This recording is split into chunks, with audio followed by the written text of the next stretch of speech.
Қайырлы күн. Біз номер 20-шы жалпы орта білім беретін мектебінің 9-шы А сыныбы оқушылары Марат Назерке және мен Кекілбай Нұрбақыт. Біз құндылыққа толы заттарды қызықтап, олардың құпия сырын ашқымыз, білгіміз, көргіміз келіп тұрады. Соның ішінде өзіміздің табиғатымызға жақын киелі кәріжілік сүйегінің құпия сырларын ашып, рухани құндылығын жария ету мақсатында осы жобамызды бастауға себеп болды. Бабаларым, рахмет сендерге. Жыраулардың жазбай кеткен жырларын, қорқыттыңның қорқынышты мұңзарын, қобызыңның шанағыңнан тыңдадым. Не білмеген, не көрмеген ізгелім. Жазылмаған тарихыңның жолдарын, ауызекі аңызыңнан іздедім деп ақын Мұқағали Мақатаев жырлағандай, ата-бабамыздан бізге жеткен асыл мұраларды жаңғыртып жариялау мақсатында құндылыққа толы кәріжілік атты ғылыми жобамызбен таныстыруға рұқсат етіңіздер. Жобаның мақсаты кәріжіліктің құпиясын зерттеп, өз ойымыздағы кәдесый макетін жасау, киелі құндылыққа QR штрих-код қондыру арқылы бабалар мұрасы атты бойтұмарға жан бітіріп, ютубтан күмбірлеген күйдің әуені мен аңызды, тағылымы мен тәрбиесі мол кәріжіліктен киесінің тарихын босаған берік болсын атты электронды кәдесый тәрбие құралынан есту. Жобаның міндеттері киелі құндылықтың философиясын ашуда, аңыз әңгімелер желісіне сүйеніп, өз қиялымыздағы сыбызғы аспабында жасап шығару.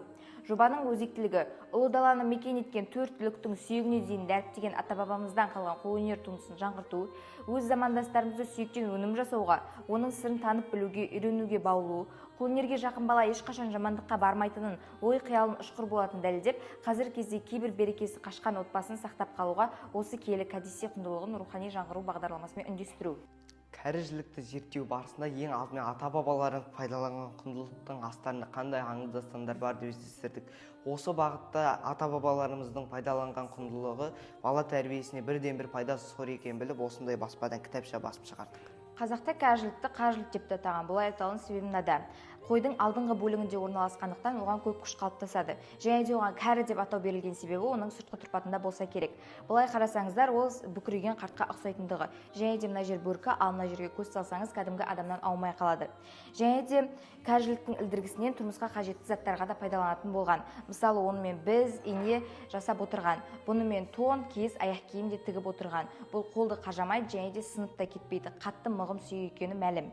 Және де біз этнограф Болат Пупай өзінің қазақ кәдесі атты кітабында осы алтын адамның жебесінің ұшы да осы кәріжіліктің ілдіргісіне жасалғанын баяндаған. Және де бізде қазақтар батырларды жауға аттанып бара жатқанда тұлпарларының жалынына осы кәріжілікті байлап жіберетін болған. Соғыстан аман-есен оралсын деген сенім бойынша. Және де жаңадан туылған төлдің мойнына да байлап қоятын болған. Аман-есен жүрсін деген сенім бойынша. Кәріжілікті зерттеп, біз осындай шаңырақ бойтұмарларын жасап шығардық. Және де босаған берік болсын атты кәдесый жасап шығардық. Бұл кәдесейді станоктан бастырып, осы дыбыс шығару құралы арқылы мына құндылықтың тарихын тыңдауға болатын кәдесей. Этнограф Әлкей Марғұланұлы қазақ пен қазан егіз ұғым атты еңбектерінен де танып оқып білдік. Және де осы мәліметтерді жинақтап, зерделеп, саралап, осындай QR штрих-код қондыру арқылы ютубтан тыңдауға мүмкіндік беретін әдісті де ойлап таптық. Құндылыққа толы кәріжілікті зерттеу барысында сүйек шебері Решат Асқарұлы сүйекті өңдеу, әрлеу техникасын меңгердік. Практикалық бөлімде оқушылар мен ата-аналар арасында сауалнама жүргіздік. Нәтижесінде ата-бабаларымыз пайдаланған құндылықтың бала тәрбиесіне бірден-бір пайдасы зор екенін білдік. Қорытындылай келе, алдарыңызда табиғи мал сүйегінен, оның ішіндегі қойдың кәріжілігінен жасалған кәдесыйлардың топтамасы. Қазақта сүйектен жасалған сыбызғы аспабы жоқ болғандықтан, біз осындай өз қиялымыздағы сыбызғы аспабында жасап шығардық. Қорытындылай келе, кәріжіліктің философиясын ашуда аңыз әңгімелер желісіне сүйеніп, өз қиялымыздағы поэзия жанрына жазған өлеңімізді орындап беруге рұқсат етіңіздер.